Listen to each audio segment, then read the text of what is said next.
focus, considering they're now going to be linking their savings deposits as well as short-term loans to repo rate. So let's try and understand this benchmarking and what implications would it have for SBI as well as borrowers. We've got on the phone line with us Ajit Basu, the MD at Commercial Crime Group, as well as IT at SBI. Mr. Basu, thanks so much for joining in. Good morning firstly. Now, since you're the largest bank and the first bank to link short-term loans and large savings deposit rates with RBI repo rate, what really would you say is the rationale behind this benchmarking? Good morning. As you are aware, Reserve Bank has been talking in terms of ensuring that whatever changes in the policy rate that they do, that gets passed on by way of monetary transmission. And as you would be aware, banks have a challenge in that because of certain structural rigidities in our balance sheet, because bulk of our deposits actually come from savings bank, at least for State Bank of India, which is why, the transmission, if at all, would happen with a lagged effect, and also it would happen not exactly in the timeline that the Reserve Bank wanted. So to address all these issues, we have been contemplating for quite some time on what best could be the solution. So, and Reserve Bank was also thinking that banks should move on slowly to an external benchmark for certain categories of loans.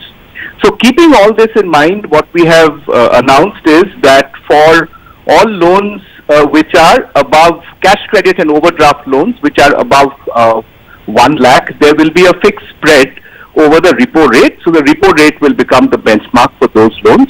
And similarly, on the liability side, for all savings bank deposits which are above 1 lakh, we will be having a spread of 2.75% below the repo rate.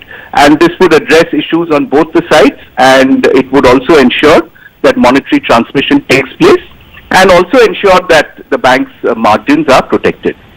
Okay, monetary transmission takes place, margins will be protected. Mr. Basu, good morning. So, give us a sense from the customer's perspective. How will the linking of these large saving deposits impact them, and therefore, how will it impact the cost of funds? So, firstly, as you would notice, we have kept out all the customers who have deposits up to 1 lakh, because they would not like to be subject to the vagaries of the market rate. So repo rates can keep fluctuating, and those who are above 1 lakh, depending on the direction in which the repo rate moves.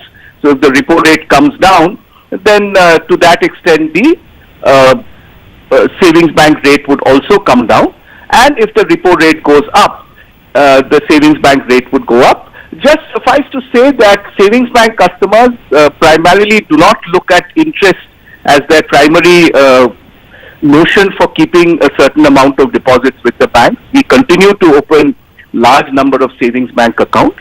So it is the larger savings bank customers who will be affected. And similarly, on the loan side, we have kept cash credit and overdraft short-term loans, which are above 1 lakh, so that the small businessmen who take loans below 1 lakh are not affected by this.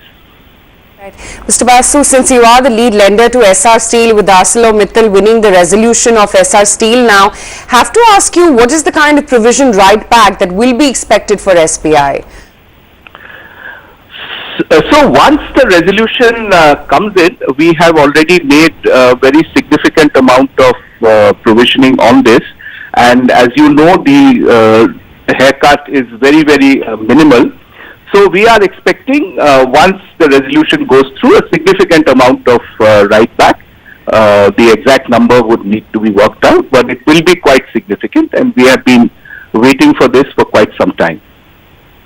A long wait. So will the provision write back be evident in Q4 or Q1 on your books? No, this will happen as soon as in the quarter in which the resolution actually goes through. We will be able to write that back. So if it happens in Q4, that is in the next few days in March, we'll be able to write it back in this quarter. Fair enough. Thank you so much, Mr. Basu, for taking the time out, joining us on ET Now this morning, talking about what exactly the impact is going to be on linking the savings deposits to the repo rate, as well as giving us a bit of a flavor as to what the status is with Esaar Steel. Well, on that note then, we slip into a quick break right here on the show, but do stay with us. On the other side, we'll get you top trading ideas to kickstart the trading day and week.